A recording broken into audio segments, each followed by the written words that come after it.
Salut à tous et bienvenue dans cette nouvelle vidéo où je vais analyser avec vous les matchs de Ligue 1 qui auront lieu ce week-end. Si vous aimez ce format vidéo, n'hésitez pas à mettre un maximum de pouces bleus. Je remercie d'ailleurs tous ceux qui l'ont fait sur la dernière vidéo et qui ont également laissé des commentaires. Donc avant de démarrer ça, je vous invite aussi à rejoindre le canal Telegram. Vous allez pouvoir retrouver différents pronostics qu'on partage là-bas gratuitement. Et également, pour ceux que ça intéresse, des avis sur la Ligue 2 et sur d'autres championnats qui ont lieu le week-end. Il y a également la Ligue des Champions qui va arriver, donc n'hésitez pas, pour rejoindre, il suffit de cliquer soit dans les commentaires, vous avez le lien, ou soit dans la description, vous avez également le lien.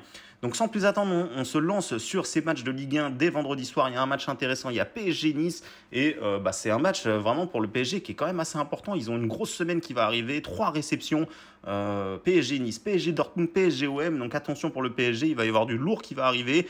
Du côté de Nice, c'est une équipe qui pour le moment, le début de saison est ni bon ni mauvais. Moi j'irais plutôt dans le sens qu'il est assez mauvais parce que c'est assez faible au niveau de l'attaque et au niveau de la défense. 4 matchs joués, 4 buts inscrits, 2 buts encaissés. Donc c'est une équipe de Nice qui démarre tranquillement sa saison. Et du côté du PSG, alors il y a eu 2 matchs nuls au début de la saison, PSG Lorient, Toulouse PSG. Mais attention, vous le savez, le PSG a quand même bien remanié son effectif. Donc le temps que les automatismes se créent, il y a eu également le changement d'entraîneur avec l'arrivée de Luis Enrique qui a complètement changé cette équipe. Donc voilà, c'est quand même un nouveau PSG qu'on a. Mais en tout cas, je suis quand même assez impressionné des 2 dernières victoires, notamment celle contre l'Olympique Lyonnais, 4 buts à 1. Alors c'est vrai que Lyon est quand même assez en crise, qui viennent d'ailleurs de limoger leur entraîneur Laurent Blanc. On y viendra d'ailleurs après sur l'Olympique Lyonnais. Mais en tout cas, voilà, pour moi, le PSG ici devrait normalement signer une victoire. C'est quand même important pour eux de se mettre en confiance avant le match de Dortmund et notamment avant le Classico. Nice de l'autre côté qui ferme quand même assez de jeu, donc je ne m'attends pas forcément à un match offensif. Il y a Kylian Mbappé qui devrait être titulaire. Alors vérifiez quand même la compo, mais normalement il devrait être de retour pour ce match-là. Il était légèrement touché, c'est pour ça qu'il n'a pas joué le dernier match avec l'équipe de France. Et en tout cas, s'il est titulaire, je pense qu'il devrait pouvoir marquer un petit but, surtout que il n'a pas marqué avec l'équipe de France. Donc je pense qu'il devrait s'illustrer sur ce match-là. Je vois bien pourquoi pas une petite victoire 2-0 du PSG. Mbappé et PSG, c'est coté à 2,05. Je trouve ça quand même intéressant. Même si, ça va pas être facile. Nice qui a quand même une bonne défense. C'est vrai qu'on dit qu'ils n'ont pas forcément une bonne attaque parce qu'ils ont mis que 4 buts. Mais en tout cas, défensivement, ça m'a l'air d'être assez costaud. Donc c'est pour ça que je m'attends pas forcément à un match avec beaucoup de buts. En tout cas, pourquoi pas le PSG qui gagne sans prendre de buts aussi. Ça serait aussi un bon moyen de se rassurer avant les grosses échéances qui arrivent.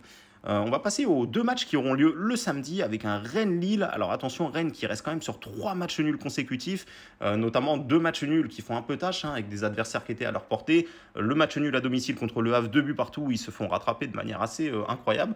Et le match nul du côté de Brest, le petit derby qui termine en 0-0. Donc attention pour Rennes, ça serait quand même étonnant de les voir enchaîner un 4e match nul consécutif, même si contre Lille, ça me semble être un match assez équilibré. Une équipe de Lille qui, eux aussi, ont joué quand même la Coupe d'Europe, donc ils ont lâché quelques points, notamment une défaite qui fait assez tâche ici du côté de Lorient. Mais bon, voilà, c'était entre les 2 matchs de Conference League. Après, de l'autre côté, Montpellier, il y a eu une victoire 1-0, alors que Lille avait fait un gros déplacement et avait joué une prolongation. Donc Lille, attention, c'est une équipe aussi à surveiller qui me semble quand même assez costaud cette saison. Je vois bien pourquoi pas. Alors, c'est vrai que c'est compliqué d'imaginer un match nul. Ce serait étonnant de voir Rennes enchaîner 4 matchs nuls consécutifs. Pas impossible, mais statistiquement, c'est quand même assez peu probable, surtout que Rennes, leur entraîneur, a toujours dit qu'il détestait les matchs nuls. Donc moi, je pense que leur série devrait prendre fin ici. Alors, un pari qui peut être intéressant pour moi, c'est Lille vainqueur, rembourser 6 victoires de Rennes. C'est un pronostic que vous pouvez trouver par exemple sur Betclic. Il y a un petit onglet multichance qui vous est proposé directement, où vous pouvez effectuer la double chance vous-même, le rembourser si nul vous-même. Donc Lille rembourser si Rennes gagne, ça fait une cote à 1,72. Donc ça vous ferait encaisser dans le sens où Lille gagne son match. Ça vous ferait être remboursé si Rennes gagne son match, et ça vous ferait perdre uniquement s'il y a match nul entre Rennes et Lille. Et comme je vous le dis, 3 matchs nuls consécutifs pour Rennes, je serais quand même assez étonné qu'ils en enchaînent encore un 4e face au LOSC. Le match Lens contre Metz, alors une équipe de Lens qui eux aussi vont démarrer leur Ligue des Champions, donc il serait bon de se rassurer, surtout que il reste quand même sur un mauvais début de saison. Alors attention, c'est vrai que le début de saison a été mauvais, Lens a quand même perdu des joueurs très importants comme Openda, comme Seko Fofana, mais là il reste quand même sur des contre-performances. Il faut aussi voir qu'ils ont joué quand même du costaud, ils ont quand même joué Rennes, ils ont joué le PSG, ils ont été à Monaco, donc ils n'ont pas eu forcément un calendrier facile les Lensois. Là ils tombent contre une équipe de Metz qui est quand même à leur portée, je pense, même si Rennes a gratté quand même quelques points importants en ce début de saison. Mais pour moi, Lens tombe quand même contre un adversaire où ils devraient signer leur première victoire en Ligue 1. Alors la cote de Lens est cotée à 1,50. Lens gagne sans encaisser de but. Par contre, c'est coté à 2,50. Ça, je trouve ça vraiment intéressant, même si voilà, Metz fait un bon début de saison. Mais je pense que Lens devrait se rassurer avant de démarrer leur campagne européenne. Donc moi, je vois bien une victoire, pourquoi pas 3-0 de Lens. Lens sans encaisser, c'est coté à 2,50. Je trouve ça vraiment pas mal du tout. On va passer au match du dimanche avec notre fameux match qui aura lieu à 13h, qui sera Lorient contre Monaco. Monaco, je vous le dis honnêtement, les amis, pour moi, c'est l'équipe qui m'a le plus surpris depuis le début de la saison. Au niveau des matchs, c'est toujours très très qualitatif, c'est très intéressant, c'est tout simplement la meilleure attaque du championnat. 4 matchs joués, 13 buts inscrits, alors 5 buts encaissés, c'est le petit point noir. C'est vrai que Monaco prend pas mal de buts. Ils n'ont pas forcément un gardien très bon cette saison, mais en tout cas, offensivement, c'est quand même du costaud. En plus, ils viennent de faire signer Balogun avec Ben Yedder, ça va être quand même intéressant à voir ce que Monaco peut faire sur le long terme, surtout qu'ils ne jouent pas de compétition européenne, donc ils ont vraiment que le championnat à se concentrer. Et là, à Lorient, normalement, c'est une victoire. Pour moi, ici, 1,82. Alors la cote vaut ce qu'elle vaut, elle n'est pas forcément value, elle n'est pas forcément sous-value non plus, mais voilà, du côté de Lorient, c'est aussi compliqué parce que voilà, il y a des très beaux matchs de Lorient comme la victoire contre Lille 4-1. Alors là, Lille était quand même entre son match de Conference League et il y a eu une grosse contre-performance chez un promu où ils perdent 3-0, donc Lorient qui a vraiment montré deux visages en ce début de saison. Il y a eu également une belle prestation contre le PSG où ils ont quand même été chercher un bon match nul au parc lors de la première journée. Donc voilà, c'est compliqué d'analyser cette équipe de Lorient, ils ont deux visages. Maintenant Monaco, ça me semble vraiment très très costaud. Même les fois où ils n'ont pas gagné, eh bien, au niveau des stats, il suffit de voir les expected goals, voilà, la possession. Vraiment, Monaco joue un très bon football en ce début de saison. Ça me semble être un concurrent du PSG. En tout cas, voilà, ils ont l'occasion de rester premier en cas de victoire ici à Lorient. Et moi, je vois tout simplement une victoire de Monaco. Ici, à 1,82, je ne vais pas chercher compliqué. Monaco, voilà, je les vois bien gagner un petit 3-1. C'est une équipe offensive, c'est une équipe qui plante du but, mais c'est une équipe qui encaisse aussi du but. Donc, pourquoi pas Lorient qui marque aussi.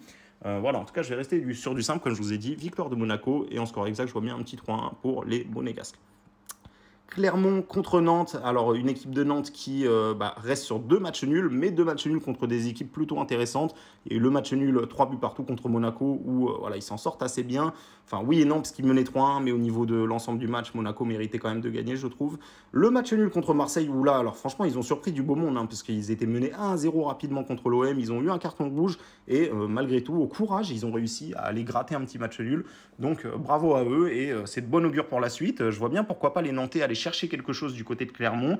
Alors, je vais peut-être pas me risquer sur une victoire de Nantes ou quoi, mais le match nul ou victoire de Nantes, donc la double chance, est coté à 1,71. Je pense que ça peut le faire. Clermont, ils sont pas forcément bien en ce début de saison. Ils ont quand même pas mal de défaites.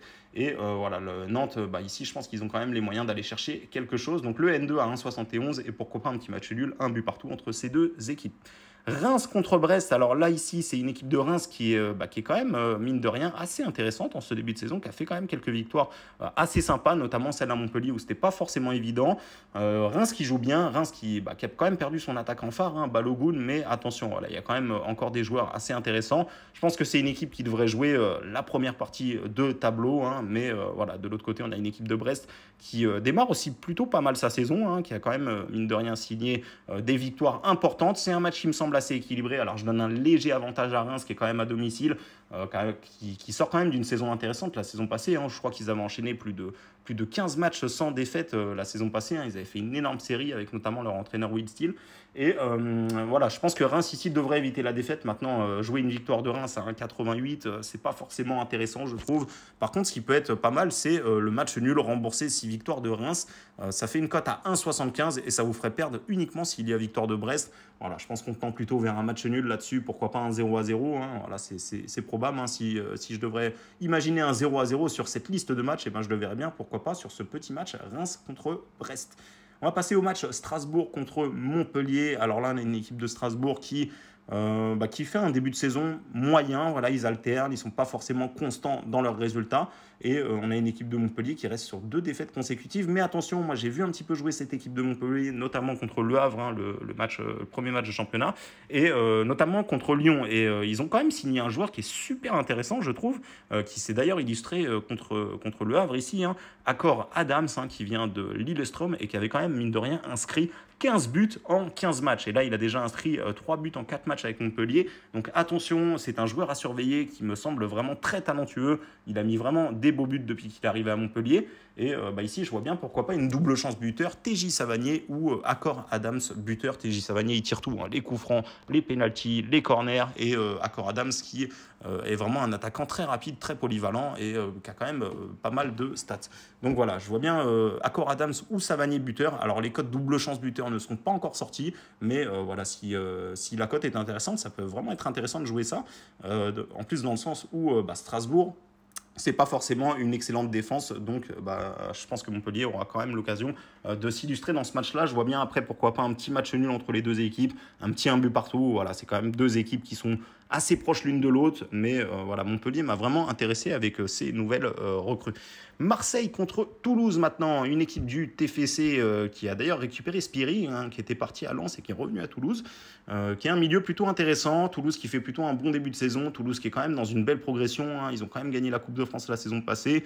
Là, voilà, ils sont quand même en Ligue 1, ils ont été maintenus assez rapidement la saison passée, donc tout va bien à Toulouse. Ils ont su s'adapter rapidement à la Ligue 1 et là, ils vont avoir quand même un gros choc du côté de Marseille. Marseille qui, je crois, est une bête noire, hein, si je ne vous dis pas de bêtises. Oui, c'est ça, hein. Marseille qui ne perd quasiment jamais contre Toulouse quand on regarde l'historique des confrontations. Donc attention, ça va être compliqué pour Toulouse d'aller chercher quelque chose. Mais en tout cas, je vois bien les Toulousains. Voilà, ils ont quand même un jeu offensif. Ils ferment jamais le jeu, les Toulousains. C'est toujours très intéressant, je trouve, leur style de jeu. Et Marseille, de l'autre côté, voilà, qui est quand même à domicile, qui est quand même soutenu par son public. Je ne vais pas me prononcer, je ne vais pas vous donner un résultat là-dessus. Je vais plutôt partir sur les deux équipes marques. C'est côté 1,64 et pourquoi pas un petit match nul. Voilà, un but partout entre Marseille et le TFC. Mais en tout cas, voilà, je vois bien les deux équipes, je vois bien un petit match animé et pourquoi pas Toulouse qui arrive à planter son petit but. Alors là, on a une équipe de Lyon, justement, qui va jouer le dimanche soir. Hein, donc Lyon contre Le Havre. Lyon qui est en grande difficulté, hein, qui a perdu 4-1 au dernier match. Hein. Il y a vraiment eu un coup de gueule du côté des supporters. Il y a Laurent Blanc qui s'est fait licencier, justement.